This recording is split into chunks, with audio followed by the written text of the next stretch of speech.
दिल्ली विधानसभा चुनाव से जुड़ी बड़ी खबर है। दरअसल कांग्रेस का घोषणा पत्र जारी होने वाला है। ये बड़ी जानकारी इस आज के लिए है। कांग्रेस की तरफ से अपना घोषणा पत्र जारी किया जाएगा और ये बड़ी खबर आज दिल्ली विधानसभा चुनाव से जुड़ी हुई रहेगी, क्योंकि थोड़ी देर बाद दिल्ली कांग्रेस की तरफ से विधानसभा चुनाव को लेकर के घोषणा पत्र जारी किया जाना है और इसको लेकर के तमाम तैयारियां पूरी कर ली गई हैं। तो बड़ी खबर, कांग्रेस ने अभी तक जो बातें रखी हैं या कुछ नई और जो ऐलान है उन तमाम बातों को इस घोषणा पत्र में शामिल करके इसको जारी किया जाएगा, इसको लॉन्च किया जाएगा। ये बड़ी खबर, बड़ी जानकारी आज के लिए है। दिल्ली विधानसभा चुनाव को लेकर कांग्रेस अपना घोषणा पत्र जारी कर रही है।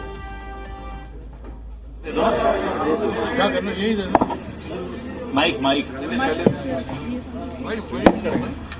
बोलना है ना, मुझे कुछ नहीं बोलना, रिलीज करना है, रिमोट चल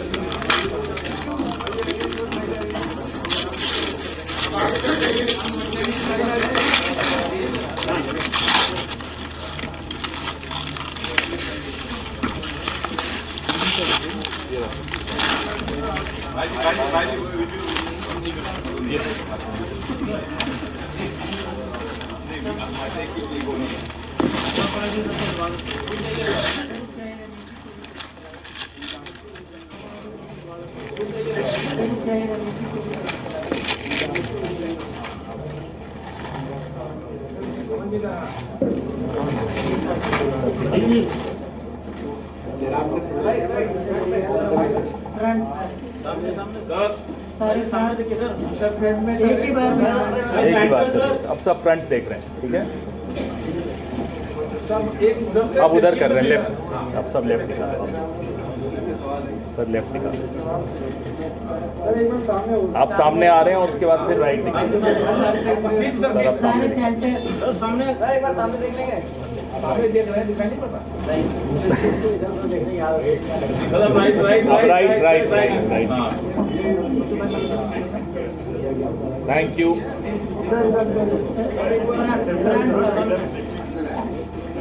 चलिए, थैंक यू। तो कांग्रेस ने अपना घोषणा पत्र जारी कर दिया है और घोषणा पत्र 2025 का नाम दिया गया है। कांग्रेस ने अपनी जो ऐलान किए हैं, घोषणाएं की हैं, मैनिफेस्टो को घोषणा पत्र का नाम दिया।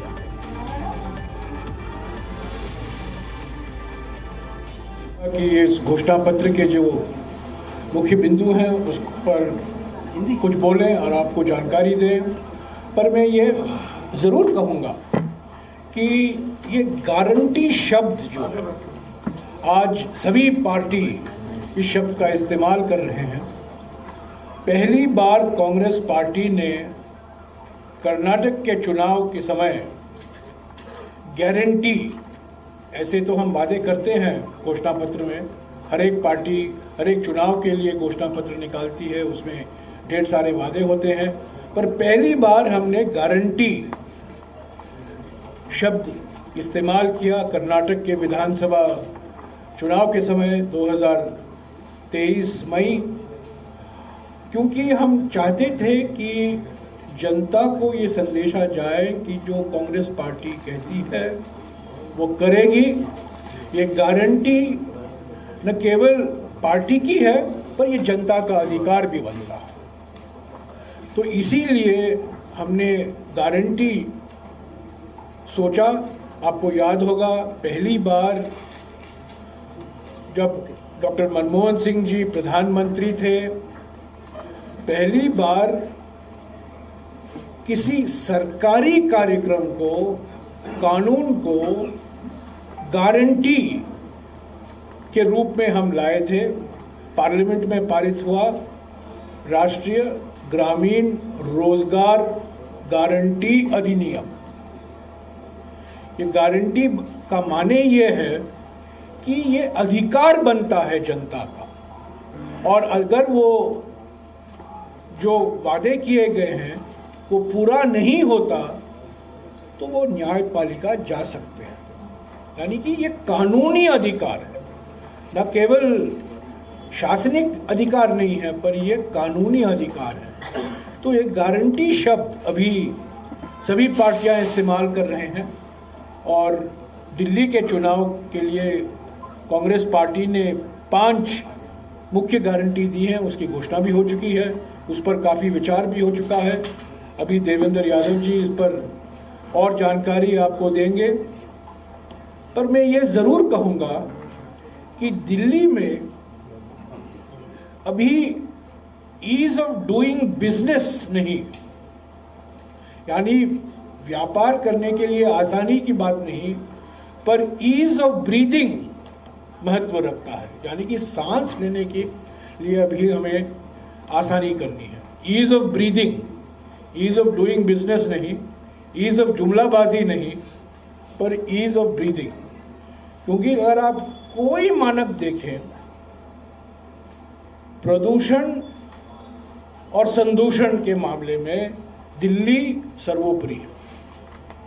हमारे देश में प्रदूषण को लेकर, संदूषण को लेकर, रासायनिक संदूषण को लेकर दिल्ली का कोई मुकाबला नहीं है। ये देश की राजधानी है और मैं समझता हूं ये बीजेपी की नीति की वजह से हुआ है। इस गंभीरता से लेना चाहिए था, उन्होंने नहीं लिया है। यहाँ की जो आम आदमी पार्टी की सरकार है वो भी इसको इतनी गंभीरता से जो लेना चाहिए था नहीं लिया है। और मुझे याद है जब शीला दीक्षित जी दिल्ली के मुख्यमंत्री थी, यमुना एक्शन प्लान जापान सरकार से हमने सहायता मांगी और केंद्र सरकार से हमने ये वादा किया था दिल्ली सरकार को कि पैसे की कोई कमी नहीं पड़ेगी आपको। यमुना एक्शन प्लान की शुरुआत हुई थी। पहली बार किसी महानगर में 7,000 सीएनजी बस लगाए गए। ये शीला दीक्षित जी के समय हुआ था। वृक्षारोपण का काम तो सब लोग जानते हैं, पहले से हुआ करता था दिल्ली में, पर सीएनजी का आना, यमुना एक्शन प्लान की शुरुआत करना, और सबसे बड़ी बात दिल्ली मेट्रो। मुझे आज भी याद है, बात हो रही थी कि दिल्ली मेट्रो को हम और कैसे तेजी से आगे ले चले, और शीला जी ने कहा हम श्रीधरन साहब को क्यों नहीं इसको चेयरमैन बनाते। वो कोंकण रेलवे कॉरपोरेशन के अध्यक्ष हुआ करते थे। मुझे आज भी याद है वो दिन, दिसंबर का महीना था 1998, 1998। अभी चुनाव नतीजे आए थे, मुख्यमंत्री बनी थी, और 3 चीज पर हमने चर्चा की: CNG bus, Yamuna action plan और दिल्ली मेट्रो। आप लोग अभी भूल गए होंगे, एक जमाने में दिल्ली में एक संस्था हुआ करती थी तो सारी जनता उनसे पीड़ित थी, डेसू। आपको याद होगा, आप भूल गए होंगे, डेसू। मेरा सौभाग्य था कि मैंने डेसू का निजीकरण के लिए, शीला जी ने मुझे कहा, तो पहला मसौदा जो तैयार किया गया था, मुझे आज भी याद है, कैसे सुधार लाया जाए दिल्ली में। और इसमें कोई दो राय नहीं हो सकती कि जो निजीकरण हुआ वो दिल्ली के जनता के हित में हुआ। डेसू एक बोझ बन गया था दिल्ली के जनता को, और शीला जी ने कहा हमें इससे मुक्ति मिलना है, और इसीलिए निजीकरण सोचा गया और पूरे पारदर्शिता से निजीकरण हुआ। इसको लेकर 2013 में ढेर सारे इल्ज़ाम लगाए गए आम आदमी पार्टी द्वारा, उनके मुख्यमंत्री द्वारा, पर 10 साल के बाद, 12 साल के बाद ये बिल्कुल साफ हो गया है कि वो सिर्फ झूठ थे। तो ये घोषणा पत्र में 20 ऐसे विषय हैं जिस पर कांग्रेस पार्टी के जो वादे हैं उस पर उसका जिक्र किया है। अनुसूचित जाति के लिए, अल्पसंख्यकों के लिए, मध्य वर्गों के लिए, व्यापारियों के लिए, छात्रों के लिए, और आम जनता के लिए। इस पर देवेंद्र जी बोलेंगे आपको, पर मैं ये ज़रूर कहूँगा कि अभी जो कांग्रेस पार्टी राष्ट्रीय स्तर पर जय बापू, जय भीम, जय संविधान अभियान चला रही है,